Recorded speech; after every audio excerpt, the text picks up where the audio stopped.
Hello and welcome to this second episode of my show 28611 with Billy Wilson. Tonight we have a great panel of guests, and next week I should have joining me Brian Rose and Michael Sutton from the major photo walk that they're organizing in Australia, and having each guest introduce themselves, starting with Heather. Oh, me? Oh, okay. I'm Heather Faye, and let's see, I'm a musician and a mom and a wife, and that's about it. A jack of many trades. That's a lot. And a grad student. Ooh. Just throw that out there too. I And a dabble. doctor and a lawyer and.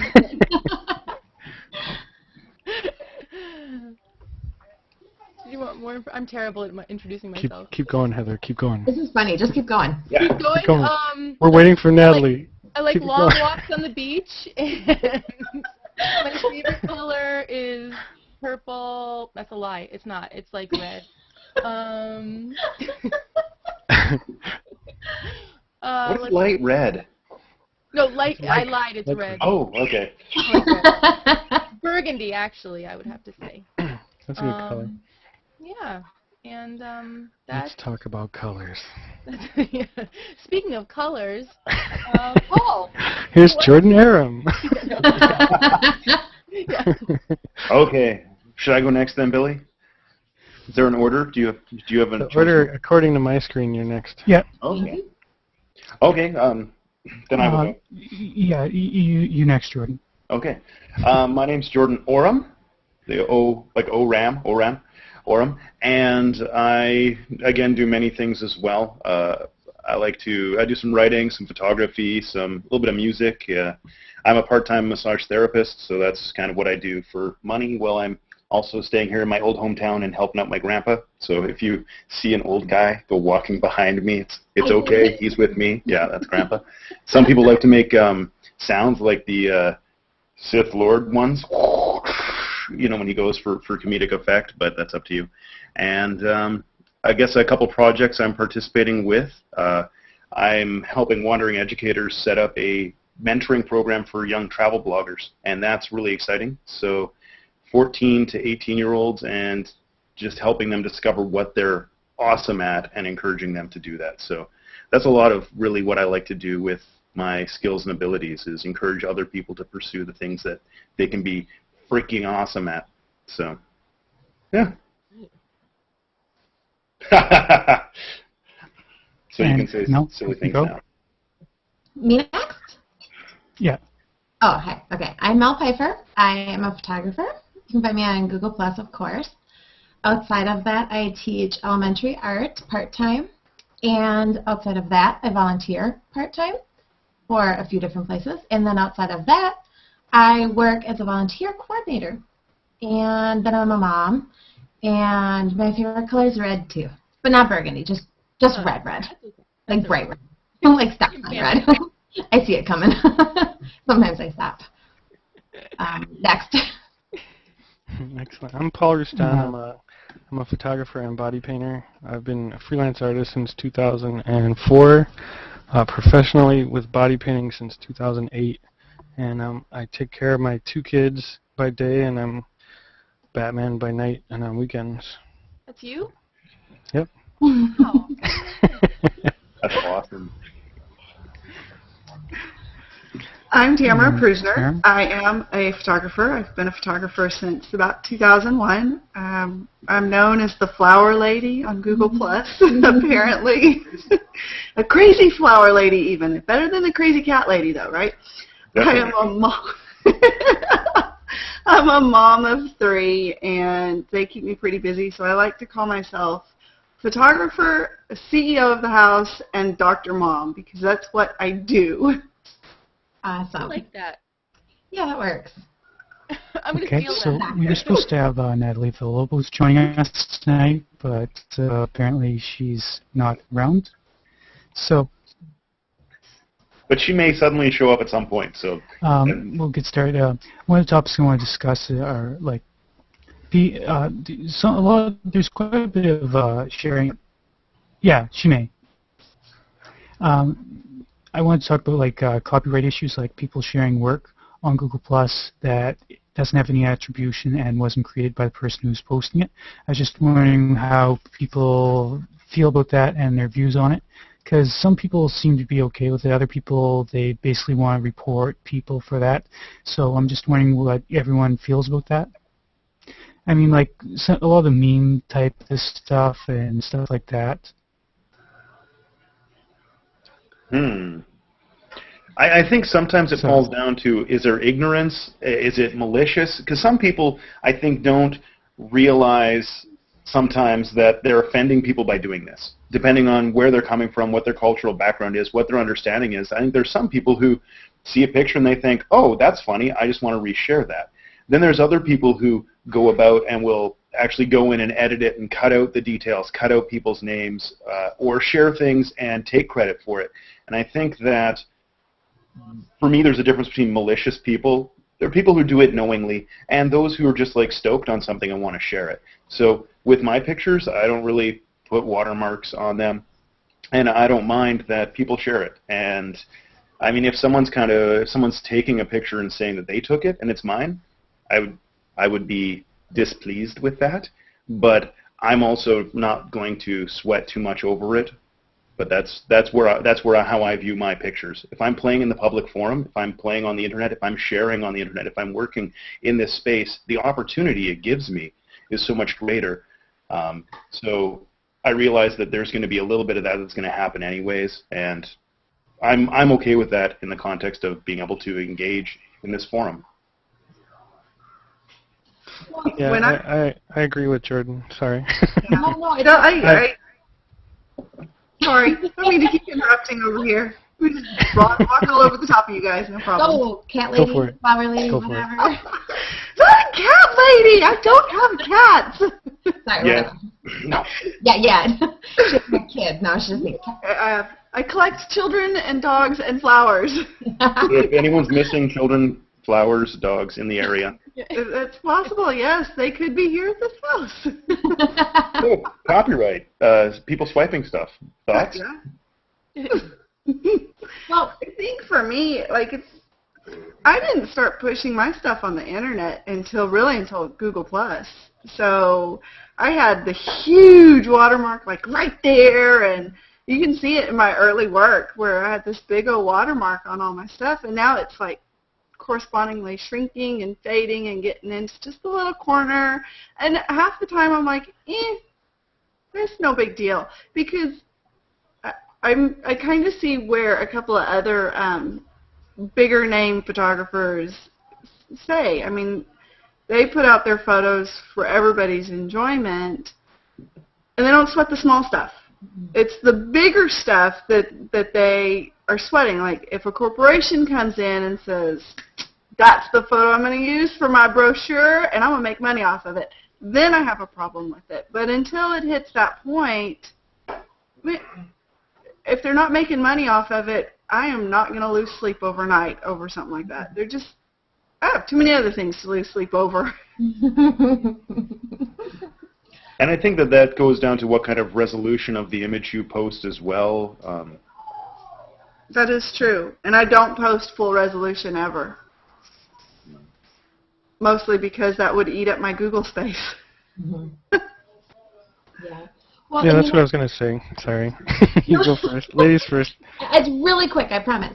Kind of. Well, you have people who share and they kind of, I thought you left because of that.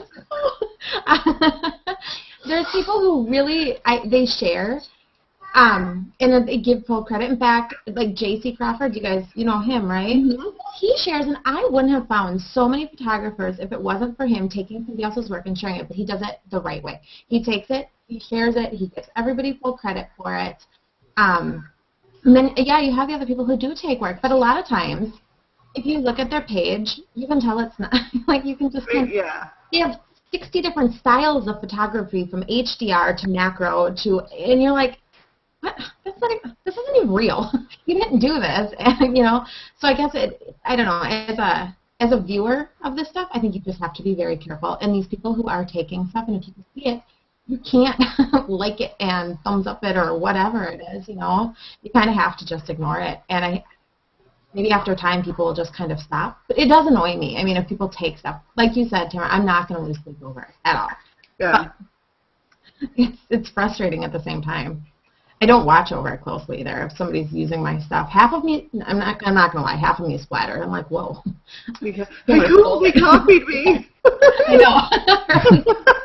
But I'm also glad that the technology expands with TinEye and different image search things, that you can right-click on something and track it back and be like, who made this in the first place? And so it is an issue. I would love it if everyone out of the joy of their hearts were good, helpful people and not smegheads. But people kind of do that, and I don't know. It's not going to ruin my day. If they're larger corporations or if they're places that are swiping stuff to make profit off of it, for me, that goes into a different level of maliciousness and bum-headedness. Right. Now, Paul's been waiting to talk. Yes, so. I want you to say something, Paul. You guys pretty much covered everything I was going to say. I mean, I put a little watermark that's like barely visible on my stuff, only for people that want to know who did it.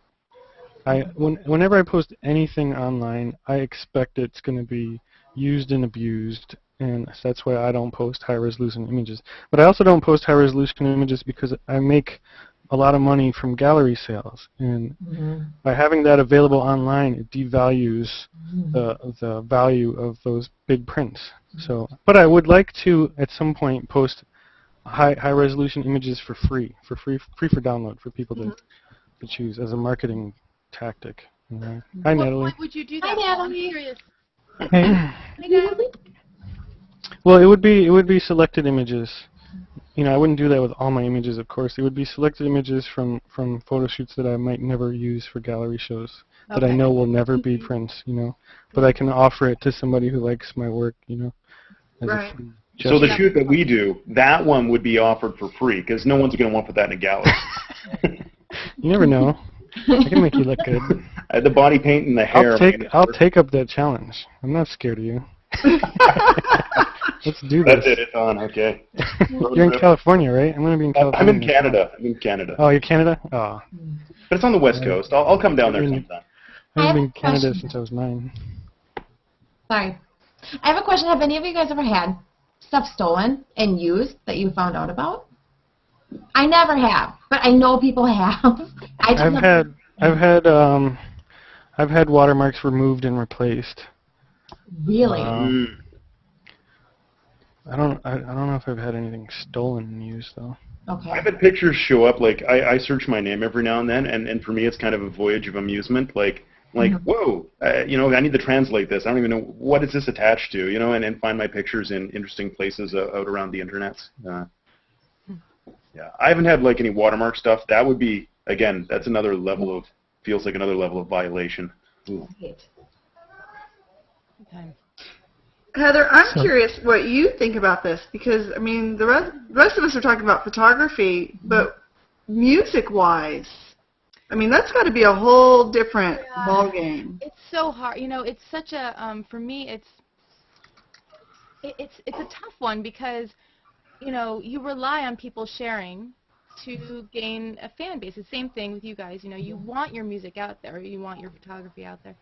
I think that with music, I think people have just gotten so used to, either getting it illegally or sharing it or passing MP3, files that I think that the reality of what that means for the artists, particularly independent artists who are trying to make a living off of album sales or, building the fan base and whatnot. But I think they forget that sharing an entire album, making a copy of it for 10 of your friends, means that those are potential fans that maybe would have purchased my album and maybe could have helped this little dream of mine to be able to come to fruition where I can actually make a living off of my music. But at the same time, it's like word of mouth for you too. Word of mouth. Well, and that's the thing. I don't know if you guys do you guys remember like mixtapes? Like back in the day, you would make compilations. Yeah. And that was the best way to share music because you'd get little bits and pieces. And I know people do playlists now and Spotify stuff. And then it gets people talking about different musicians and all that stuff.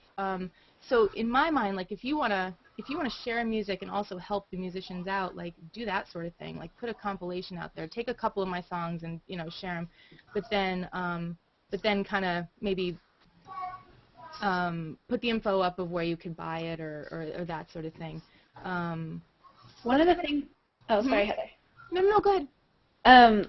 One of the most extreme cases of artist stealing that I've ever seen actually happened to my friend Stephen Reedy. He's a filmmaker, and I know he's not a musician or a painter, but in the vein of artistry. Stephen and I actually went to high school together. He had directed a music video and won like the MTV Best Young Director Award. He got like a lot of notoriety, and from that, Paramount Pictures actually invited him to say, "Hey, young director, you are inspiring and youthful. Come to Paramount Pictures and pitch us a movie." And he did that. And in his youth naivete, he pitched them a movie that then they actually produced without him. Mm-hmm. Right? Yeah. They took his exact same like movie idea, and when it came out, because he actually is in the film industry, he found out about the script and he was like, "Oh, this looks like a neat Paramount photo or Paramount video." And when it came out, he was devastated. And what's really hard is that movie is a movie that many people know and love. It's called Zombieland. Oh! Whoa, I love that. Oh! I do too, sorry. Yeah.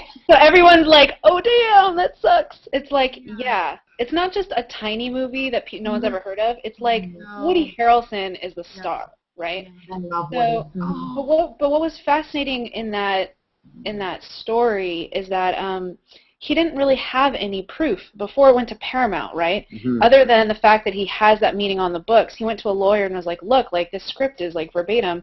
And his lawyer's like, "Well, there's not a lot of proof saying that you wrote it before. You didn't file it with the Writers Guild." Yeah. And so I'm just wondering, when it comes to artists, when it comes to like musicians like yourself, Heather, like, is there any way for you to prove that a song existed before someone more notable uses it in that same kind of way? Is there any way to kind of like notarize it? Yeah. Are all the copyright and trademark things too expensive? Like it's too expensive to acquire a lawyer? No, not at all. I mean, I have all of my songs copyrighted. It's really just I can't remember. Not expensive at all. So Cool. worth just taking the time to do it. It's a pain in the butt. You can always do. I think when you now I could be totally wrong, but I think that when you post something, right, on the internet, that's some sort of, I mean, that's time stamped. There's a history there that that can be used. That if 3 weeks down the road someone comes up with the same type of video, and but otherwise you can do like a poor man's copyright sort of scenario. You just send. Well, I think this is all. You can send yourself, basically use the postal service, put a CD in the mail, send it to yourself, and don't open it. Yeah, it's such a hack, right? Like it's like a copyright hack. Well, I've heard it works and doesn't work in some cases. Yeah, I think it's. I've never had to try it, so. Yeah. But, well, depending on when you're a photographer, you have a lot of images. You're dispersing your work over many things as well. So when one picture goes away or gets taken, I mean, you have other files. You've been there. You've done stuff, and you also have many, many, many, many eggs. Someone who makes one picture off of one, like a movie off of one script, that's a whole lot around this one thing too. Yeah. And if someone just makes a pitch or a presentation, unless they have a recording device going in there, you don't have a record of that. If you've written a script beforehand and you've got that established and you've got that from beforehand, then you have something that is tangible, right? That's why every time I meet anyone, I have like a little flower with a hidden video camera. I thought I was the only one. Everything. Everything. Glasses. It's in the glasses, isn't it? I put it on live Google Plus Hangout on air so people can see and be my witnesses. You walk on air everywhere. Oh, that's so heartbreaking, that story. And I've heard of so many. I used to live out in LA, and I worked in the industry for a while, and it was, I mean, it happened. Yeah, it's pretty brutal, right? Because like what ended up happening is that like I was sitting with him at dinner one night, and we were in LA, and I'm like, oh, dude, have you seen that new movie Zombieland? And he's like, don't. Oh. And you just saw that like painful look on his face, and I'm like, oh, there's a story here. And it took him a while to like compose himself into a place of tact and positivity is not the right word, but just so he could express it in a way that you know he could say the story without venom, right? Right. He's a great guy. I mean, this guy's cutting trailers for like Transformers and making his own films. You know, I mean, he's I think one day once he has a big enough megaphone, he will call out Paramount, and that will be a exciting day for many of his friends. Oh, yeah. You know, that's just a lesson, though. You do kind of, you know, you do have to protect yourself as an artist, you know, and you don't want to, I think you want to believe that the world is good and people will just appreciate you and want you to do well and, you know, and like cheerlead for you. At least that's me, but I'm an eternal optimist. But, you know, you believe that you go out in the world and you put your babies, your whatever it is, your, you know, your pictures or your music or your screenplays out there, and then it's really, really tough when you haven't protected yourself and then something like that happens. So, you know, I think there's a fine line of being paranoid and being like, I'm not showing anything, you know, and actually, I don't know. That makes me sad. I'm sorry. But that's my opinion. Sorry, it was. Yeah, that's... Natalie still hasn't introduced herself. Oh, yeah. Natalie, introduce yourself. Sure. I'm still trying to wipe traffic off my eyebrow. So my name is Natalie Villalobos. I am a community manager for Google+, and really supportive of Billy Wilson and many of his community building efforts here on Google+, and was excited to hear that he was doing this. And I'm late because I was in traffic. The 101 or the 880 was going really slow, and so I decided to try and not join from the road, and instead like just be positive that I would get home in not too late of a fashion. So thank you for inviting me into the Billy Wilson Arena. Is there like an official show name that I need to plug? Like what is the title? Yeah. It's 28-611 with Billy Wilson. That's the name of the show.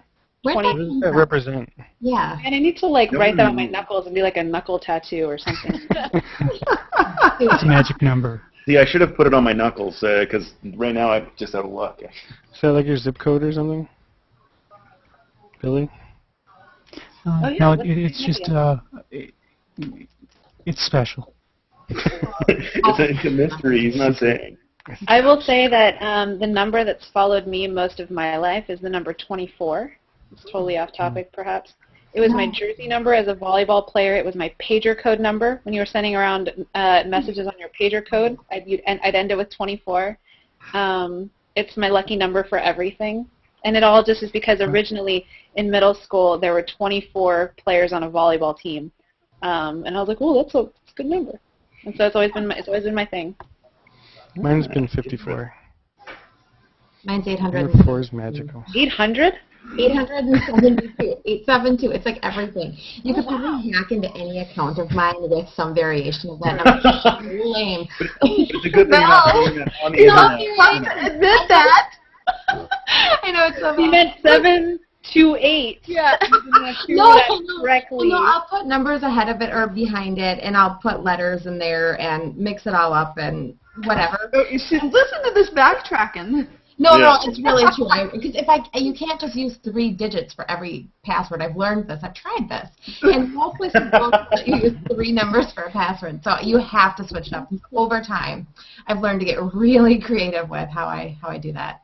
So yeah, most of my passwords it's like 6 characters or 10 characters. And I'm going to go need to change the password for my matching luggage now, because... I just logged into Billy Wilson's Facebook account. My number would be 2. That was always the number I liked, number 2. Mine's 33. how is this that everybody has a number? What's up with that? Like, I just always thought it was me. But I guess it's not Mine is 13.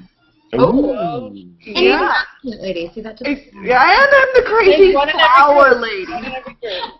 Well, it's because growing up, it always happened that whenever Friday the 13th would come around, that was always a good day for me. From getting my braces taken off to getting a great report card to, I mean, it was like good times. Well, then my son that some of you met earlier, Yeah. he was born on Friday the 13th, so I consider that a very lucky day. Wow. That was the day that a long pregnancy ended. Yeah. That was a good thing. Mhm. That's very funny. Here. I've never known anyone with a like 3-digit though. That's new. Really random. I don't know. It's been following me around forever too. I just can't get rid of it. One day I think I should play the lottery. Like one of these days I'm gonna play those numbers. And on that day, if you find a 3-number lottery, I think you should play that. There is one here in Minnesota. I think it's called like the Daily 3 or something. It's like, and I've never once played it. So We've got one here in Arizona too. It's called Pick 3. oh, no, You're gonna win it, and you're gonna win like $3.50. I know, right? People all over the world are going to play those numbers right now. You're gonna win 800. Yeah, well, can I copyright those numbers? No. Why not? You can design it and trademark it. Yeah. Well, this is on air, so they're mine first. Is that how this works? Should I mail Yeah, it myself? it's Mail them to your timestamped, future right? self. It's a Back to the Future. Ooh. I need this No, delivered. that's like so old though. Just email it to yourself. Oh, there you go. Oh, Why did I never think of that? I'm like, like this light bulb just, whoa. Thanks, Paul. That's progressively. so forward thinking, yeah. And saving paper, which is good. Mhm. Earth friendly. Next question. I was wondering how people's experience has been in selling like prints or albums or stuff like that, and how well they sell, or on what sites they sell on, or what people's experiences have been. For me, my best experience has been family and friends. You know, because I do those sad puppy dogs. Please, I want to be a photographer. It works. With any luck, it'll work now. Go buy my prints, please. My best sales are from gallery shows. Mhm. Actually, I'm really behind. I need to set up an online storefront, but I haven't done that yet. Oh, we do. Like So where how did you get into gallery sales? Because that is something that I am trying really hard to work on this summer. There's probably a ton of galleries in your area that would be happy to show your stuff. Could you ever do something where you could do an online gallery like art show and a hangout, where every window has a camera on an art piece, and then We're actually doing that. We're doing that April 6th. Are you serious? April 6th, we're going to do that live on air. So what are you going to do? What's the plan? It's going to be there's First Fridays in every city. You guys probably have heard of First Like all the Friday. times the one in Oakland. So there's First Friday in Philadelphia in a gallery that's specifically a body paint gallery. And then there's a body paint storefront gallery studio in Las Vegas. And they're both on First Friday. So we're going to combine both of them into one hangout and have music with Rob Michael and Lucas Johnson and put that in an on-air hangout. So you can see all the artwork and you can see several models getting painted up at the events. And then a lot of Google Plusers are going to be there live. So it'll be like a hurl too, which is kind of cool. So No. Yeah. yes. I'm sorry. No, go ahead, Natalie. I was going to ask, do you? I think you said Philadelphia and Vegas. Am I right? Yeah. Yeah. Now, do you ever sell? So I'm just saying, like, for charity. I wonder if I could actually show this to you guys on. Anyway, Hypothetically. I had like a small little piece of art that I want to show you guys. Now I was wondering, do you ever sell the wall behind the model? Like the art piece within the photograph, basically. You're saying that they're camouflaged into almost. Yeah. So that, or I guess that would be. I've never done it, but people have done that. Or when you're live painting them, I don't know if enough paint like squirts off. Like overspray. But like overspray, so it shows their beautiful lady body. Or if you did it purposely. For charity or something. I've only sold beautiful male bodies that way. Oh. No, and when you said that, you totally could. There's no reason you couldn't. I mean, there's people out there that'll pay money for anything. You know. That could just be such a cool piece. And I haven't done enough of that kind of work to like display it and sell it. I think I've only done like 2 or 3 camouflage out of like over 1,000 body paintings. I want to find this piece of art for you right now. I just thought of the Mythbusters one where they had Jamie dress up in a suit of armor and they shot all the paintball guns at him to make a artwork thing, and then behind him was like the outline where his body was because the paintballs didn't hit there. It was awesome. Let's see, like that, and selling the background, like what she's saying. Along that wall. Yeah, that could be kind of cool. Tamara, I was going to say, too, if you're looking to sell, out of a studio or out of a gallery kind of a thing, there's a lot of times smaller boutiques, places like that, would easily, if you talk to a store owner, beautiful work, and it would... Coffee shops. Yeah, exactly. That's what I'm thinking. And not necessarily like a big chain or anything, but just a smaller place in a smaller town area. I'm sure that you have a smaller town area around, or a few probably around. I know we do. And there are so many small boutiques, typically run by women, and, to go in there with flowers, oh my God, that would brighten up any store. And it would be gorgeous to have, in somebody's smaller shop. Right. And then if you were going to deal with them, too, they're in it to sell their stuff, and if you're in it to sell yours, and, however that's another...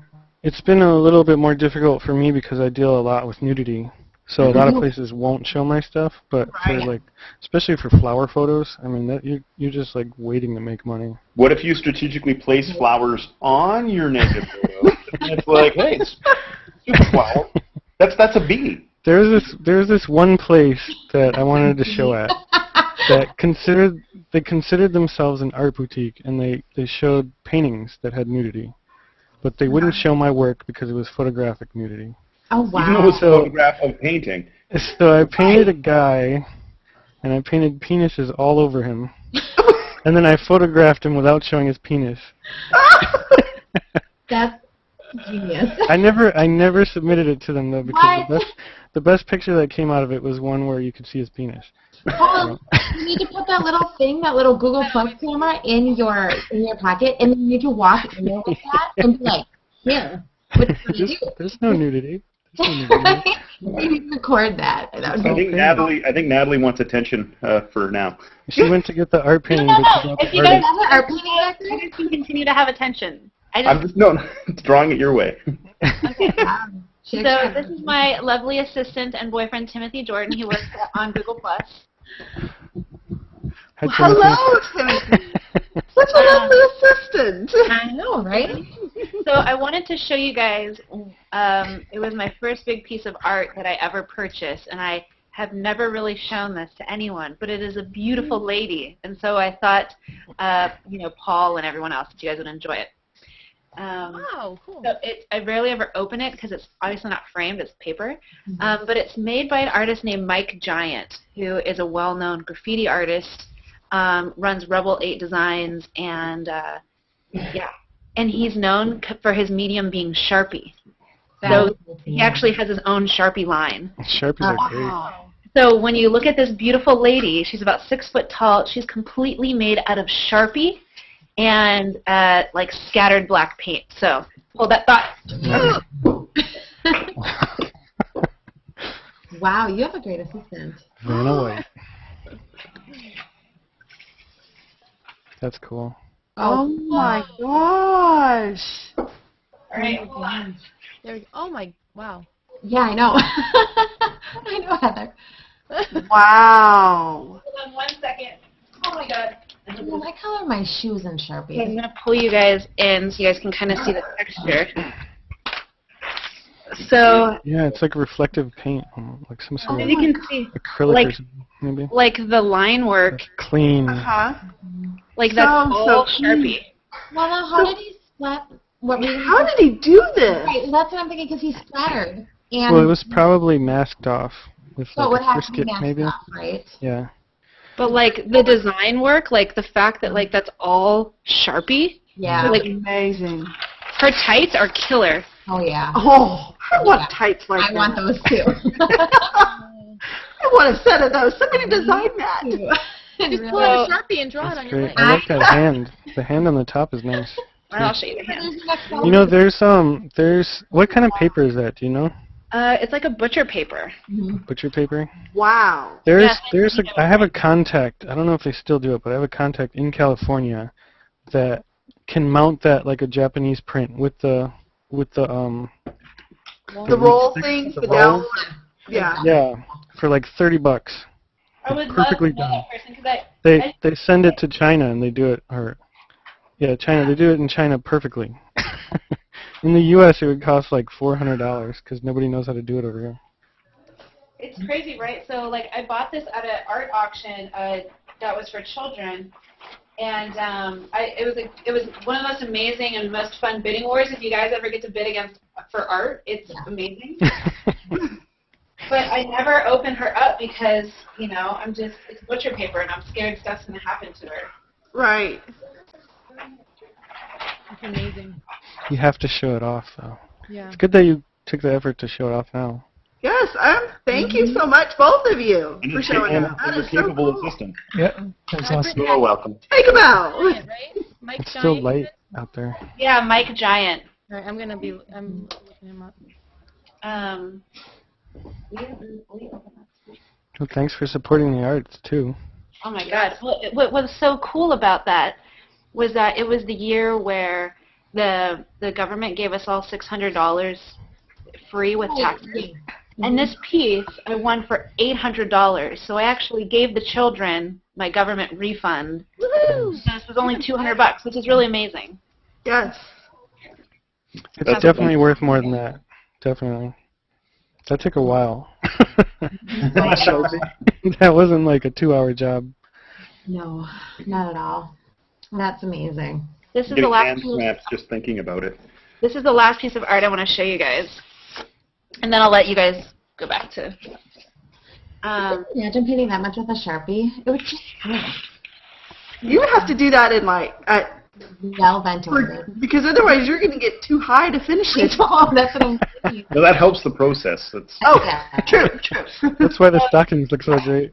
looks like It's a little trippy. So another graffiti artist, Shepard Fairey. You guys, Yeah. Oh, yeah, he's on here. Yeah. this is a piece that Shepard Fairey did for the Obama campaign. Is it a print or like an original print, or is it like a It's a print? print, but only 3,000 yeah. of them were made. Wow. Oh, that's so awesome. Wow. That's cool. I like Shepard Fairey. Was he in the documentary, The Exit Through the Gift Shop? Yeah. Yeah, Yeah. he was in there. Okay.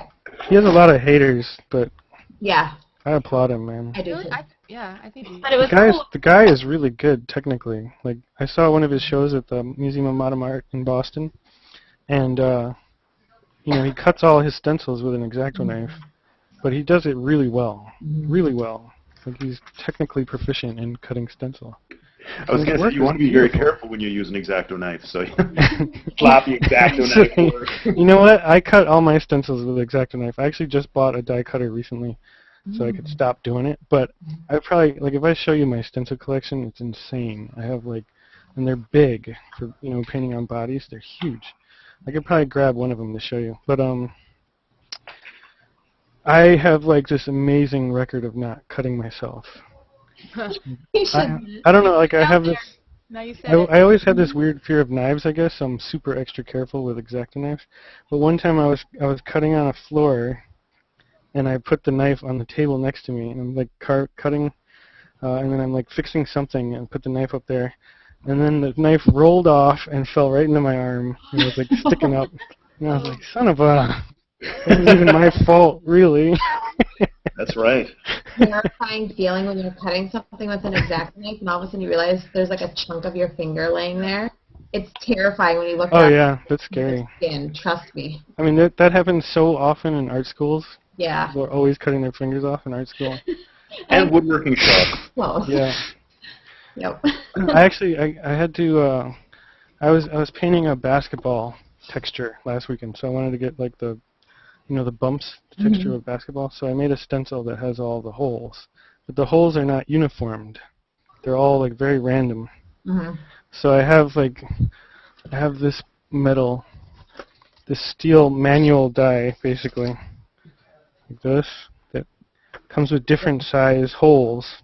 Yep. And I used the biggest hole that I could use, and basically I had to take this material and press each hole and twist it hard individually, and it would cut it perfectly round. And I spent like 4 hours doing this. And it was like really taking a toll on my hand. I put like a big napkin in between. But when I finished, my whole index finger was numb. And I realized that I think I had like damaged a nerve. Yeah, pretty much. Yeah. It was numb for like 3 days, but it's back to normal now. But that was like the last stencil I cut, and hopefully the last one ever since I bought this die cutter. Wow. What was that for? A body painting. Wow. I'll probably post it next week. I haven't had a chance to sit down and look at the pictures yet. Anyways. So, I guess it's getting to the point in the show where I should give the floor to Heather to do a few songs. Yay! Oh, we can keep talking. I'm excited. We came to the dancing. Heather, do you get nervous? You know, it's so funny. I do get nervous here more than like on stage. Really?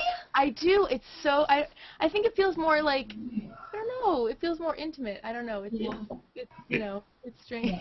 You can Gives his understand eyes that. directly at you. Yeah, exactly. Begin, Heather. Eyeballs. Lay for us now. Natalie, I know. Play for me. Oh, funny. All right, sure. I'll play a song. Let's see. I guess. Now you have to forgive me because I do have a bit of a like one of those tickles in my throat. So if I completely the cat, the cat's watching me. No, run away. Cat pressure. I know. I can deal with human eyeballs. I can't deal with Even the animals are watching. They start licking themselves. the eyes. I'm trying to play a I song don't do about that love. until the after hours show. Oh, sorry, cats, right. Here's my big cat right here. Yeah, Timmy. His name is Tiny.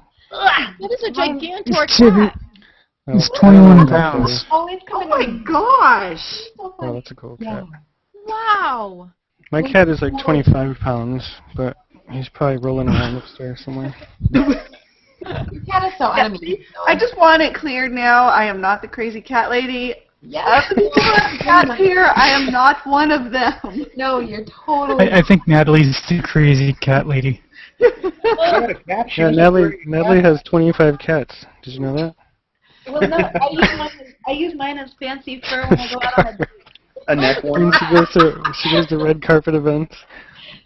Fur with all these scratches. It's, If we ever see you and you've got like a scratch in your face, we know what it's from now. She was wearing her fancy coat last night. And hit it, Heather. Use it. Right, Heather, help. That's the segue.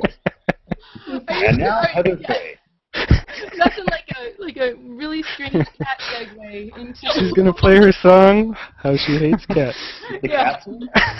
I guess I'll change it to dogs. We have a cat audience. All right, let's see. I'll play a song that is relatively new and will be on my next album. So, and it's called Autumn's Children.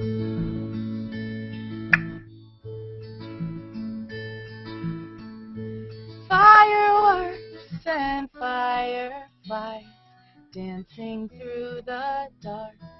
summer sky.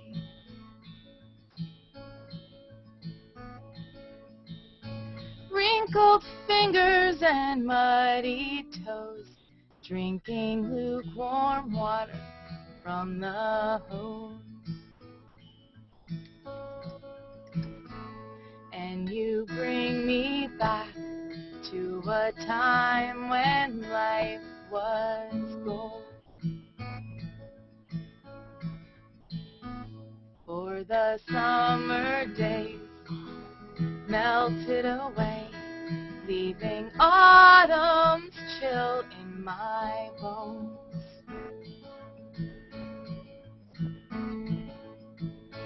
Slips and slides and catching butterflies, we wore our grass-stained jeans with such pride.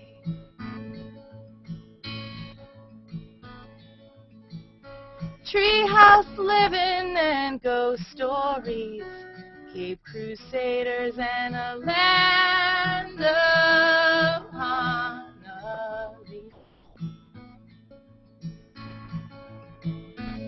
And you bring me back to a time when life was gold.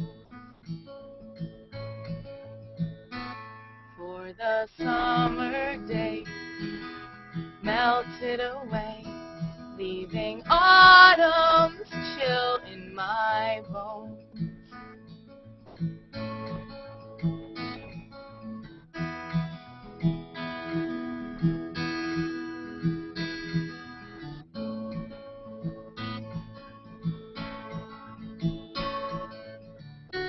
Now we can't play hide and seek from life's reality.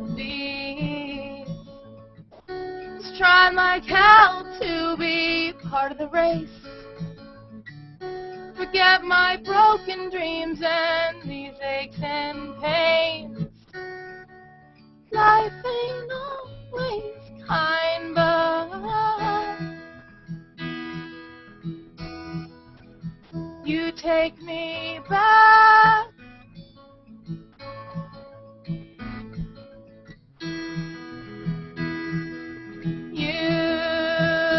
Take me back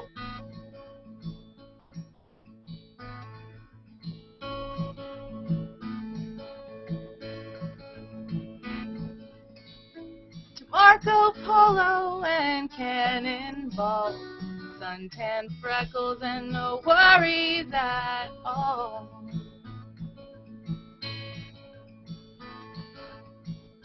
Countless hours spent daydreaming away, and life was just a silly game that we played. And you bring me back to a time when life was gold. For the summer days melted away, leaving autumn's chill in my bones.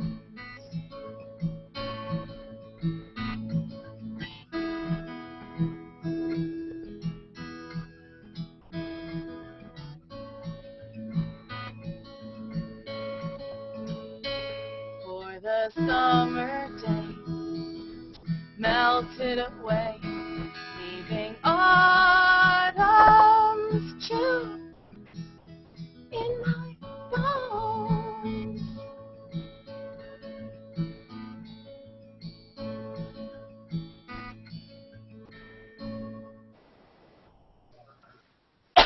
Sorry, I had to cough through that entire song. It's talent. Loved it. You know what's amazing? Like before Hangouts, you'd have like a favorite artist and you'd buy their CD or whatever. You hear them on TV or whatever, you know, and you'd always know for some of the part, you know, most artists sound better in person than they do on CD, especially when it's like acoustic and you really feel the soul of it. But I've found that the live Hangouts actually they're almost as good as live. Like you can feel the energy Yeah. through the Hangout, which is pretty cool. Yeah. That is cool. Well, and something that I really like about your lyrics is that I'm like, oh man, I totally know what it's like lukewarm water out of the hose. Like I know those I feelings. know that person you wrote about it, in my life. It just, it's just there. Yeah. Oh, that means a lot. That's all. Thank you, guys. I mean, that's the goal, hopefully. She was writing about you, Paul? No. Yeah, he's my muse. But that's what we all think, right? When we hear music, it's about. I always think about Paul. I think so. Paul. It's much, yeah. It's all See? Paul. It's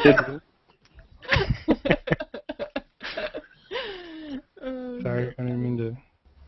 No. No, it's not. You can play another one, Heather. Paul, you're the wind beneath my wings. Yeah, you're her muse, Paul. Exactly. your road. Now I can die. No, don't No, Stair step exit. not yet. You have to bring that penis picture in. Then you can. Whoa. The Hold on. I missed Somebody- that part of Hangout. I don't know. She has been body like. painting with many male appendages on her. She has been stalking me, Natalie. I'm requesting to have No her account terms of service suspended. violations while I'm here. Get her away from me. I get a message from her 3 times a day asking for That's that. right. No, only one. I'm so confused. All I know is that there's a penis involved, and my childlike ears are. No, Heather, would you like to play another song? La la la la. Heather, come on, let's go. Sting. More music. Now, All right, I'll play you one About more. Paul's muse? No, I'll play you a song about penises. No, no, I won't. Earmuffs! I won't. Just say earmuffs. You can say whatever you want. Just say earmuffs. Big, throbbing earmuffs. poor Natalie. Oh my gosh. All right. Wow, I just opened that door. Did it. Yeah, back to you, Heather. You That's why on our nobody mind. takes No, it that's much Cats to seriously. penises as Heather segues into her song. That's right. Oh, Heather, I'm so sorry. Man, hit it, Heather. strangest thing I've ever. We went from cats to penises. Yeah. There you go. Well, it is a logical Shut by trans- line, right? Yeah, Just always comes up with me. makes sense. Yeah. Moving on, Heather, a new song. All right. Okay. I'll do one more. Now. All right. Now clean your mind. Clear your mind of all appendages. All right. Brain bleach.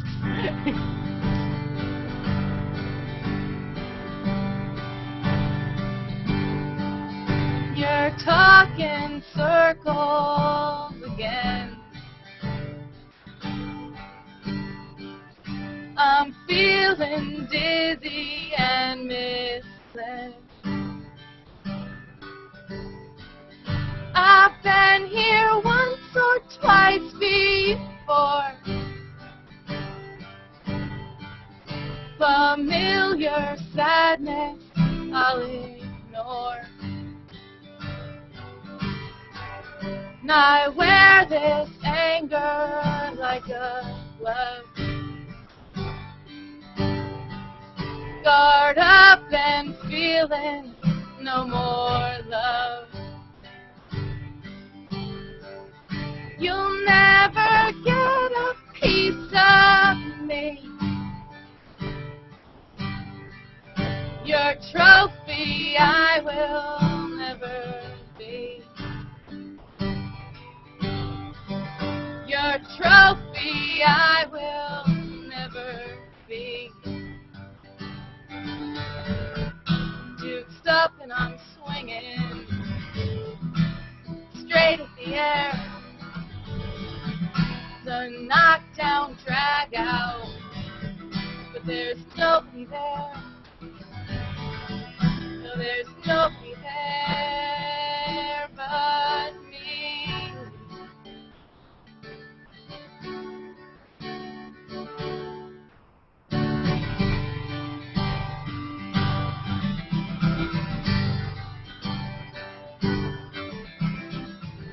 Limp to my corner for a rest. Familiar path worn by the test. Bruised and battered, my old friend. I'll shake this heartache like a champ. Yeah, I'll shake this heartache like a champ. Dukes up and I'm swinging straight at the air. The knockdown drag out, but there's nobody there. No, there's nobody there.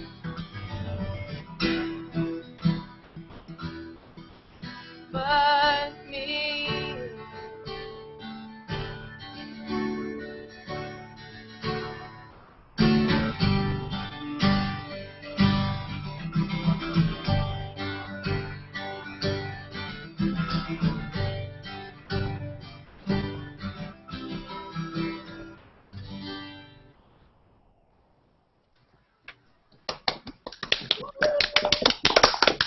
Heather, you rock. Thank you guys.